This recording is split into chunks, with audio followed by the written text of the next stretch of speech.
그럼 열심히 하면 잘하게 되느냐? 저는 그렇게 생각하지 않아요. 열심히 하면 잘하게 되지 않는다는 거죠. 저는 열심히 하지 말자는 게 아니에요. 열심히 하는 것만으로는 부족하다는 거죠. 어떻게 되느냐? 더 좋은 방법이 있을 것이고 더 좋은 방법을 찾을 수 있을 것이다. 제가 고은이나 한결이 영상도 예전에 있었고 최근에 이제 시험 같이 공부를 도와주면서 성적이 오른 친구들이 있어요. 물론 제가 100% 성적을 올릴 수 있다고 보장할 수는 없겠죠. 왜냐면 아이들의 컨디션, 또 아이들의 호흡, 또 아이들의 어떤 그런 의지, 여러 가지 문제들이 복합적으로 작용하기 때문에 100%라고 말씀드릴 수는 없지만 제대로 된 방법으로 같이 제대로 된 시간을 공부했을 때 성적이 안 오르는 게 저는 오히려 조금 더 이상하다고 생각하는 편이거든요. 그러면 어떻게 해야 제대로 된 방법으로 공부를 하는 거고 어떤 생각으로 공부를 해야 이 성적이 오르는 걸까요? 사실 성적을 올리는 게 생각보다 어렵지 않아요. 그냥 공부를 뭐 한다 이런 개념이 아니고 제대로 된 방법으로 공부를 하는 거죠. 예를 들어서 우리가 뭐 골프를 친다 할 때 이게 정말 열심히 막 휘둘러 가지고 조금 치고 또 앞으로 나가고 하는 게 아니라 공이 있을 때 한번 딱 맞아서 공이 쭉 날아가는 경험을 하고 그 경험대로 계속 공을 치는 게 사실 중요한 거잖아요. 이제 그런 습관이 공부에서도 들어가는 게 굉장히 중요하다고 생각하는데 일단 저는 이 5가지 생각을 바꾸면 공부를 하는 데 있어서 특히 시험 공부를 하는 데 있어서는 상당히 많은 변화가 있을 거라고 생각합니다. 제가 아이들한테 5가지 강조하는 거 지금부터 하나씩 얘기해 보겠습니다. 일단 첫 번째로는 우리가 우리 자신을 잘 안다고 착각하는 거예요. 우리가 판단하고 있는 우리의 모습이 사실은 남들이 보는 것만큼 정확하지 않은 경우도 있거든요. 전 이런 것들을 공부에 적용하는 게 굉장히 중요하다고 생각하는 편입니다. 무슨 얘기냐면 우리가 최선을 다하고 있다, 최선을 다하고 있지 않다, 그 다음에 내가 정말로 이걸 좋아한다, 이걸 좋아하지 않는다 이런 것들을 다른 사람의 판단에 의해서 조금 평가를 받을 필요가 있다고 생각을 해요. 그러니까 내가 최선을 다하고 있다고 생각하잖아요. 근데 옆에서 보기엔 최선을 다하고 있지 않은 경우가 많아요. 이런 것들을 우리가 조금 다른 사람에게 노출시켜 주는 게 필요하다. 그리고 서로 조언을 해주는 게 필요하고 다른 사람의 평가를 받아보는 게 중요하다는 인식을 갖는 게 일단 굉장히 중요합니다. 내가 지금 내 스스로를 볼 수가 없구나라는 거를 인정하는 과정이 일단 공부에서 컨설팅을 받고 다른 사람의 공부 방법을 받아들인 첫 번째 스텝이라고 저는 생각합니다. 그런데 많은 친구들이 이걸 되게 힘들어요. 왜냐면 엄마가 딱 얘기를 꺼내잖아요. 그럼 아이들이 하는 말이 내가 알아서 해. 내가 더 잘 알아. 엄마가 뭘 알아. 이렇게 생각하는데 너가 지금 최선을 다하고 있다고 생각하지만 이런 부분에서 내가 봤을 때 집중을 안 하고 있다. 이런 것들을 인지한다던가 그러니까 무조건 열심히 해가 아니라 내가 지금 이 부분에서 집중력이 떨어지고 있구나라는 걸 객관적인 지표나 아니면 객관적인 어떤 시각으로 한번 봐주거나 아니면 내가 보기에 너는 지금 문해력이 조금 떨어져. 이런 것들 옆에서 받아보려는 태도를 가지게 하는 게 저는 굉장히 중요하다고 생각을 해요. 아니 우리가 자기 자신을 잘 모르는 사람한테 넌 너 자신을 잘 모르니까 너 자신을 더 잘 알아 라고 한다고 해결되는 건 아니잖아요. 이거 어떻게 하면 좋을까요? 저는 이런 것들은 정말 질문을 해결해야 되는 부분이라고 생각을 하거든요. 자기가 자기 자신에 대해서 글을 써보고 자기 자신에 대해서 파악해보는 것들이 저는 굉장히 중요하다고 생각합니다. 그래서 정말로 만약에 부모님이 관계가 되신다면 아니면 컨설턴트한테 끌고 가시더라도 해야 되는 건 뭐라고 생각하냐면 나의 장점과 약점에 대해서 파악을 해보고 다른 사람이 생각하는 나의 장점과 약점을 파악을 해보고 이런 것들 내가 더 공부하는 시간이 부족하다 많다 나는 지금 더 공부할 시간이 없다 있다 모티베이션이 잘 돼 있다 안 돼 있다 이거를 옆 사람들과 함께 할 수 있도록 글을 써보고 판단해보는 그런 작업을 꼭 해보셔라 라고 저는 말씀을 드리고 싶습니다. 이게 부모님 직접 하기 어렵잖아요. 저는 그럴 때 받아야 되는 게 전문가의 도움이라고 생각해요. 물론 아이가 자기가 따라 나서고 자기도 한번 해보겠다라는 의지가 있을 때 가능한 얘기지만 저는 아이들이 생각보다 시험 성적 올리고 싶다 난 공부를 잘해보고 싶다 하는 의지가 있다고 생각하거든요. 그런 기회가 있으면 꼭 한번 해보셨으면 좋겠다고 생각합니다. 두 번째는 뭐냐면은 사람은 잘 변하지 않는다는 거를 꼭 인지해야 된다고 생각합니다. 뭐냐면 사람이 습관을 바꾸거나 그냥 의지를 가지고 자기 자신을 변하게 만드는 건 거의 불가능하다고 생각을 하거든요. 그래서 시험 공부에 대해서 계획을 세우고 목표를 잡을 때 뭘 해야 되냐면 자기가 지켜야 되는 것들에 대해서 반드시 대책을 세워야 된다는 거죠. 휴대폰을 사용하는 게 자기 공부에 방해가 된다는 친구들 의외로 많아요. 물어보면 그럼 어떻게 하냐면 어떻게 그걸 해결할 수 있겠니? 라고 아이들한테 물어봐야 돼요. 물어보면 아이들이 생각보다 적극적인 답을 내놓는 경우가 많습니다. 공부할 때는 엄마한테 아예 핸드폰을 주겠다라던가 공부하는 동안 바꾸겠다던가 엄마와 함께 몇 시부터 몇 시까지는 아예 미디어가 없는 시간을 가지겠다던가 이런 것들을 아이들이 의외로 내놓는 경우가 많거든요. 또 자기는 친구들이 자꾸 놀자고 하는 거를 거절을 못해서 문제다 라고 하는 친구도 있어요. 어떻게 할 거냐 아이들한테 물어봤을 때 친구들이 놀자고 하는 시간은 아예 거기다 학원을 끊어놓겠다 라던가 아니면 내가 그 시간은 정말 관리형 독서실 가가지고 친구들이 와도 아, 난 안 돼라고 말할 수 있는 그런 환경을 만들겠다라는 식으로 구체적인 대책을 아이들과 함께 얘기를 하셔야 되고, 그 구체적인 대책을 엄마 아빠가 세워주는 게 아니라 아이들과 함께 코칭의 방법으로 어떻게 하면 좋은데, 너가 생각하는 대책은 뭐야, 엄마 아빠가 도와줄 수 있는 건 뭐야 라는 식으로 같이 가셔야 된다고 저는 생각을 합니다. 지금 제 영상을 보고 계시는 뭐 어른들, 다른 공부를 하는 분들도 마찬가지라고 생각을 하고요. 세 번째, 사람의 의지는 약하다라는 거를 꼭 기억하셔야 된다고 생각합니다. 뭐냐면 두 번째 했던 얘기랑 비슷할 수 있어요. 열심히 하겠다라는 말은 사실 되게 공허한 말일 수 있어요. 열심히 하겠다라고 한다고 해서 사람이 열심히 할 수 있으면 되게 누구나 열심히 할 수 있겠죠. 그런데 문제는 뭐냐면 사람은 열심히 하고 싶지만 생각보다 모티베이션이 스스로 되지 않는다는 거예요. 그럼 이것도 결국은 뭐냐면 내가 열심히 하지 않을 것이다 라는 것을 아예 전제를 깔고 계획을 세우고 공부를 해야 된다고 생각하는 거죠. 내가 여러 가지 공부에 방해되는 것들이나 내 자신의 의지가 약하다는 것들을 위해서 대책을 세워야 된다고 말씀드렸잖아요.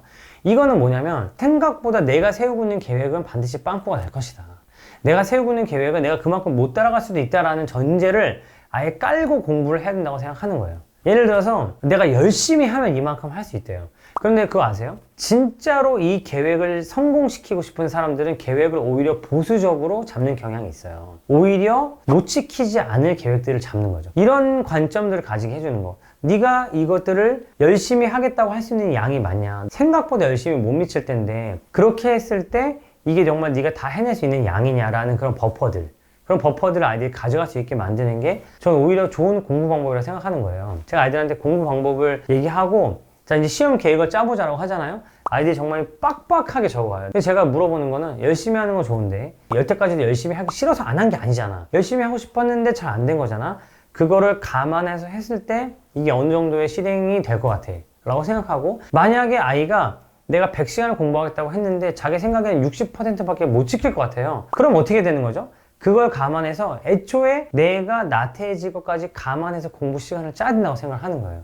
그렇게 하지 않으면 어떻게 되냐면 자기가 계획했던 거에서 계획들이 부러지고 이 부분은 공부를 못하고 이 과목을 버리고 가는 결과가 되는 거죠. 저는 오히려 자신의 나태함을 인정하고 그거를 계획에 반영한다는 것이 반드시 필요하다고 생각하는 편입니다. 네 번째가 뭐냐면 그럼 열심히 하면 잘하게 되느냐? 저는 그렇게 생각하지 않아요. 열심히 하면 잘하게 되지 않는다는 거죠. 너 공부 잘하고 싶지? 어떻게 하면 공부를 잘할 거야? 그럼 아이들이 열심히 해요 라고 하거든요. 저는 열심히 하지 말자는 게 아니에요. 열심히 하는 것만으로는 부족하다는 거죠. 그런데 아이들이 일단 한번 열심히 해볼게요 라는 식으로 접근하는 경우가 많아요. 그런데 아이들 나름대로 열심히 했거든요. 근데 옆에서 보면은 비효율적이거나 아니면 정말 시간을 낭비했거나 돌아가는 경우가 많다는 거죠. 그래서 아이들이 반드시 이 관점을 가져야 된다고 생각합니다. 그냥 열심히 한다고 되는 게 아니다. 어떻게 되느냐? 더 좋은 방법이 있을 것이고 더 좋은 방법을 찾을 수 있을 것이다. 아이들이 그 방법을 자기가 찾고 발견해서 활용하게 만들어줘야 되는 건데, 대표적으로는 뭐가 있냐면은 이 큰 흐름을 먼저 머릿속에 집어넣고 이 목차부터 잘 생각해서 여기랑 여긴 이렇게 비교가 되고 이런 구조화를 먼저 하는 그런 과정들을 먼저 하는 게 굉장히 중요하다. 이런 것들을 알려주는 게 이런 마인드를 가졌을 때만 가능하다는 거죠. 왜냐면 이런 마인드가 없잖아요. 아이들한테 공부시키면 그냥 책을 계속 읽고 있어요. 이 구조화를 하거나 아니면 뭔가 목차부터 외우거나 하는 건 사실 굉장히 힘들거든요. 왜냐면 생각도 많이 해야 되고 추상적인 사고를 해야 되기 때문에 힘들고 어려워요. 그럼 아이들이 그냥 자연적으로 열심히 하면 하겠다라고 생각하면 어떻게 가냐면 그냥 계속 읽거나 그냥 문제를 푸는 쪽으로 가게 된다는 거죠. 왜? 그게 더 편하게 열심히 할 수 있는 방법이니까요. 그래서 저는 아이들한테 내가 가진 시간들을 최대한 효율적으로 활용하는 방법을 찾으려고 노력해야 된다 라고 아이들한테 늘 강조를 하고 있습니다. 이게 몸에 배는 게 저는 굉장히 중요한 것 같아요. 똑같이 3시간을 공부해도 저는 이런 효율의 차이가 진짜 한 10배까지는 효율의 차이가 나올 수 있다고 생각을 하는 편이에요. 그리고 내가 공부하는 방법이 정말 효율적인 방법이냐 스스로 생각해 보는 것이라고 생각합니다. 저는 마지막에 의외로 중요하다고 생각하는데요. 아이들이 이걸 꼭 알았으면 좋겠어요. 생각보다 다른 애들도 열심히 안 한다. 아이들이 공부를 열심히 한다는 게 언제 열심히 할까요? 자기가 저 갈 길이 멀어요. 내가 저 멀리 가야 되니까 난 열심히 뛰어야 돼. 이럴 때 공부 열심히 할 것 같죠? 그렇지 않습니다. 아이들이 공부 열심히 하는 건 뭐냐면 뭔가 이 목표가 손에 잡힐 것 같을 때 오히려 열심히 하지 확실한 목표를 가지고 있다고 열심히 하지 않는다는 거예요. 근데 아이들이 생각하는 게 뭐냐면 내가 지금까지 해왔던 방식대로 그냥 열심히 한다고 오를까? 다른 애들 보면 나보다 더 열심히 하는 것 같아. 아니면 다른 애들 보면 정말 뭔가 되게 잘하고 있는 것 같아. 이런 생각들을 했을 때 아이들이 모티베이션이 처지거나 공부를 대충 하고 나는 그냥 엄마한테 욕 안 먹고 혼나지 않을 정도로 공부를 열심히 하는 걸로 만족하게 되는 그런 무의식적인 행동들이 좀 있어요. 저는 아이들한테 늘 강조하는 게 뭐냐면 너만 열심히 하는 게 열심히 안 하는 게 아니고 다른 애들도 열심히 하기 힘들고 다 힘들다 이거죠. 그래서 걔네들도 열심히 하는 거 힘들어. 근데 그냥 하고 있는 거야. 너도 공부 열심히 안 하고 있는 것처럼 보이지만 다른 애들은 너가 공부 열심히 하는 걸로 보일 수도 있고 너도 사실은 힘들지만 열심히 하고 있는 건 다른 애들이랑 똑같다 이거죠. 그래서 다른 아이들도 공부를 되게 열심히 하고 있는 것처럼 보이지만 마음고생을 하고 있고 또 그 나름대로의 비율이 있기 때문에 너가 조금만 열심히 하면 성적이 오를 수 있다라는 그런 믿음, 그런 확신을 가지게 해주는 게 중요하다고 생각합니다. 보통 아이들이 시험이 딱 어렵게 나오잖아요. 그럼 아 망했다. 나 이번 시험 망했다 생각하거든요. 근데 아이들이 이런 관점을 가지게 되면 나한테만 어려운 게 아니라 다른 아이들한테도 어려웠다. 이런 관점을 가지게 되고요. 자기가 조금 슬럼프에 빠졌을 때도 아 나 이번 시험 망했어. 아 몰라 이게 아니고 그래 다른 애들도 똑같아. 다른 애들도 다 이런 시간이 있어.